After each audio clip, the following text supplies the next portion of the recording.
중3 동아윤정미 3과 본문 중요한 부분 같이 체크해 봅시다. 일단 3과의 내용이 조금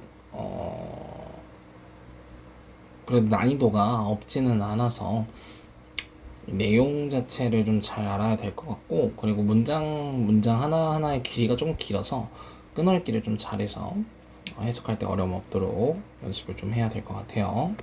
자, 해봅시다.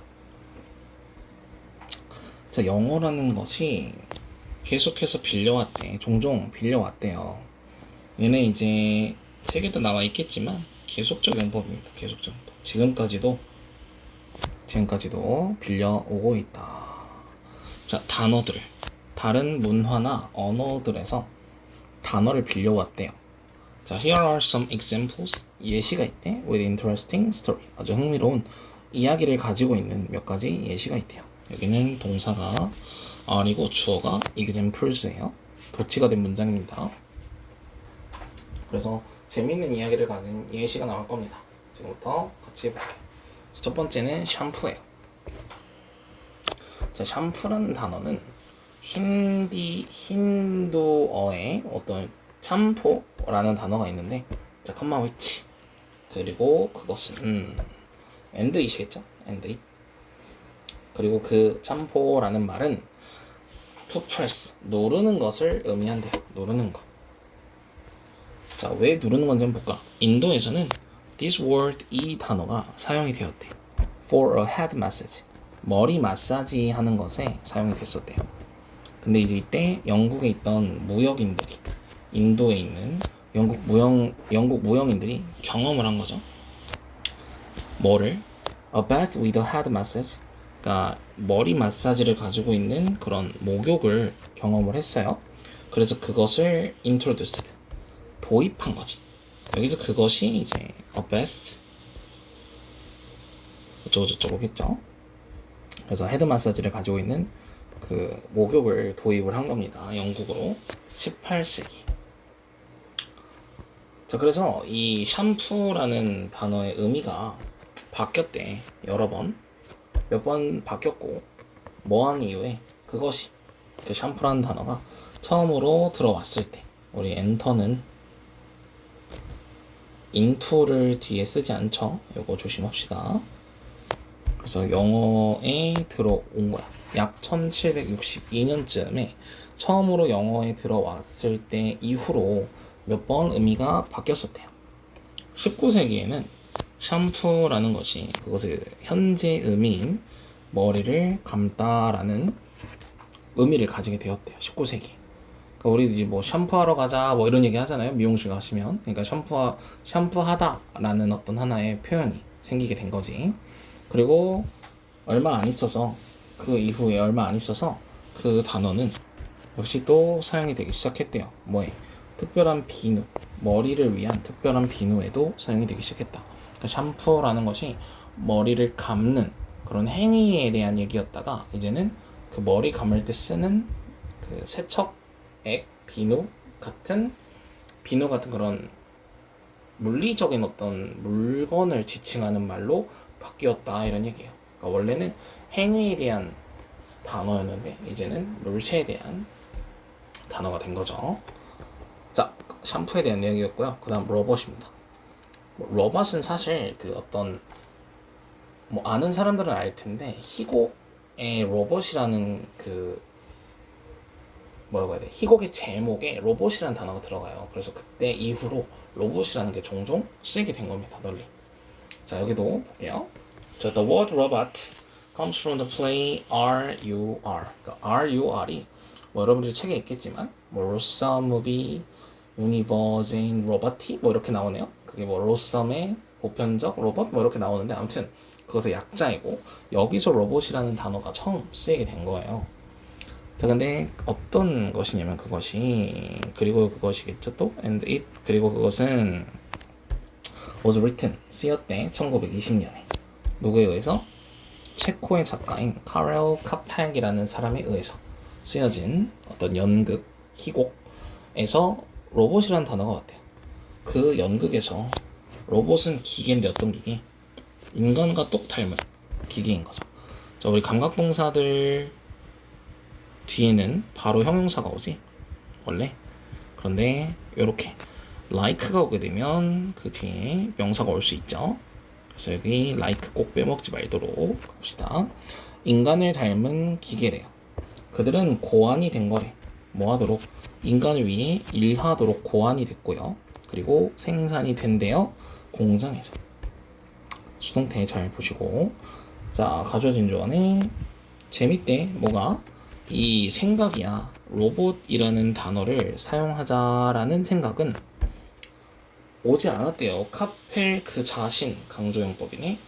카펠 그 자신으로부터 온 것은 아니래. 그러니까 카펠이 직접 내가 로봇이라는 단어를 써야겠다라고 쓴 거는 아니란 얘기죠. 자, 그는 원래 불렀었대. 그의 작품에 있는 기계들을, 자, 이게 목적어고요. 라브리라고 불렀었대요. 목적격보어. 라브리는 뭐냐면 라틴어 일을 뜻하는, 우리가 레이버라고 하죠. 레이버, 노동. 여기서 나왔던 단어인 라보리라고 불렀었대요. 라보리라고. 그러나 그의 남동생이 제안을 한 거야. 로버티라는 말을. 근데 그것이 뭔데? 역시나 인데이. 그리고 그것은 의미한대요. 뭐를? slave workers in 체코 말로 노예 근로자라는 말을 뜻하는 로버티라는 말을 그때 제안을 했고, 그래서 그 생각을 좋아해서 그 단어를 사용하기로 결심을 한 거죠. decide 뒤에는 투부정사 나오는 거 알고 있죠. 그래서 1938년 그 연극은 만들어진 거지. 뭐로? 공상과학 쇼로 만들어졌대요. 영국에 있는 TV에 방영이 되는 그런 SF 쇼로 만들어졌다, 이런 얘기네요. 그래서 아무튼 로봇이란 단어가 역시나 또 어디서 출발하게 되었는지에 대한 설명이었습니다. 자, 그 다음 허리케인이에요. 자, 허리케인이란 단어는, 자, 스페인어인 우라칸이라고 해요. 우라칸. 람보르기니 우라칸도 이거랑 똑같은지는 잘 모르겠는데, 아무튼 우라칸이라는 스페인어에서 왔다. 자, 역시나 그리고 그것은 originated from the name of Mayan god. 그러니까 마야의 신의 이름에서 그것의 유래가 생겼대요.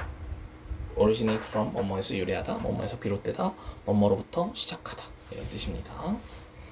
자, 마야의 창조 신화에서 우라칸이라는 애는 날씨의 신이었대. 뭐 바람이나 천둥 번개나 불을 다스리는 날씨의 신이었고요. 그는, 자, 원어브 뒤에는 복수명사, 3명의 신들 중 1명이었대. 인간을 창조한 3명의 신들 중 1명이었대요. 그러나 첫 번째 인간이 그 신들을 화나게 해서 우라칸이라는 사람이 만들었대요. 큰 홍수를. 어디서 많이 들어본 이야기죠. 원래 그런 설화 신화들은 조금 내용이 비슷한 것들이 많아서 우리가 흔히 생각하는 노아의 방주, 그런 거랑 좀 비슷하다고 생각하면 될 것 같아요. 아무튼 대홍수를 일으켰대요.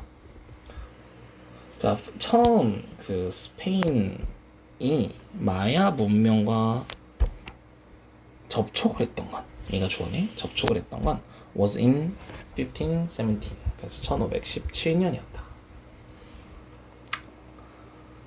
자, Spanish explorers, 스페인 탐험가들인데 who were passing through the Caribbean, 카리브 제도라고 하죠. 카리브 제도를 통과해서 지나가던 스페인 탐험자들이 경험을 했대. 허리케인을 경험을 했고, 그리고 픽업, 가져왔대. 그 단어를, 그것에 대한 단어를, 그 지역에 있는 사람들로부터 그것을 가리키는 단어를 가져온 거죠. 그래서 허리케인이라는 것이 그때 만들어졌나봐요. 자, 영어에서, 자, 여기 원어브 또 나오네요. 원어브. 자, S. 그죠? 근데 중요한 건 원이 주어이기 때문에 단수동사 was가 와야 된다라는 거 항상 잊지 마시고, 허리케인이라는 단어의 초기의 사용 중 하나는 연극에서였대. 셰익스피어가 1608년에 연극을 만들었는데 거기서 허리케인이라는 단어가 쓰인 부분이 있겠죠. 뭐 아무튼 그렇답니다. 허리케인이라는 것은 신의 이름에서 따와졌다 라는 내용입니다. 마지막 햄버거. 햄버거는 조금 알만한 사람들은 알 수 있을 정도로 좀 유명한 그런 설화죠. 그리고 또 함부르크라는 도시가 우리한테 좀 친숙하지. 왜냐면 이제 손흥민 선수가 그 함부르크에서 데뷔를 했잖아요. 그래서 우리한테 좀 친숙해서 햄버거라는 것이 함부르크에서 나왔다라는 것도 조금 유명한, 그나마 좀 유명한 그런 이야기죠. 자, 햄버거라는 단어는 처음에 어디서 왔냐? 함부르크에서 왔다. 함부르크는 뭔데? 동격이에요.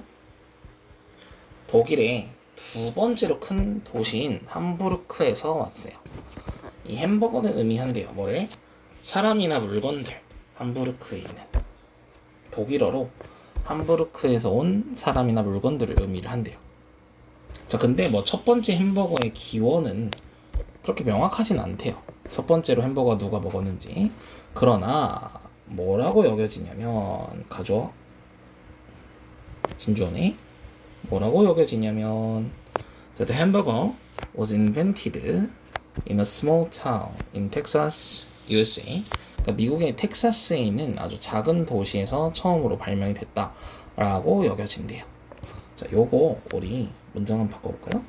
대절의 주어, the 햄버거가 문장의 주어가 돼요. 그 다음 is believed는 똑같이 나오고, 그런 다음에 이 was invented가 투부정사로 바뀌어야 되는데, 여기서 중요한 건 is는 현재지만 was는 과거죠.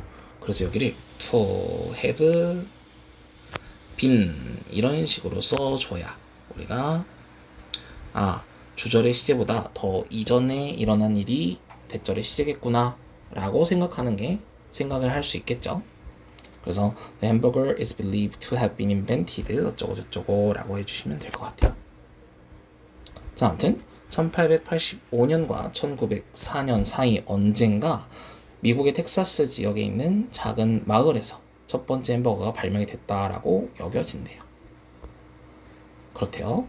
그래서 한 요리사가 햄버거 함부르크 스타일의 스테이크를 두 개의 빵 조각 사이에다가 넣었대요. place는 두다, 놓다 이런 뜻이 있잖아요. 장소라는 뜻 말고.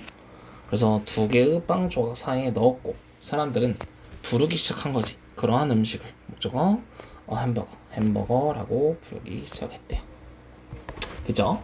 그래서 내용 자체가 물론 막 그렇게 어렵진 않지만 그래도 조금 뭐라고 할까, 헷갈릴 수 있는 그런 내용 관련된 부분들이 많기 때문에 내용 집중해서 읽어야 되고, 두 번째로 문장 하나하나가 좀 길다고 했죠. 그래서 다시 직접 끊어 읽어보면서 해석하는 연습을 좀 하고 그러고 문제를 풀었으면 좋겠습니다.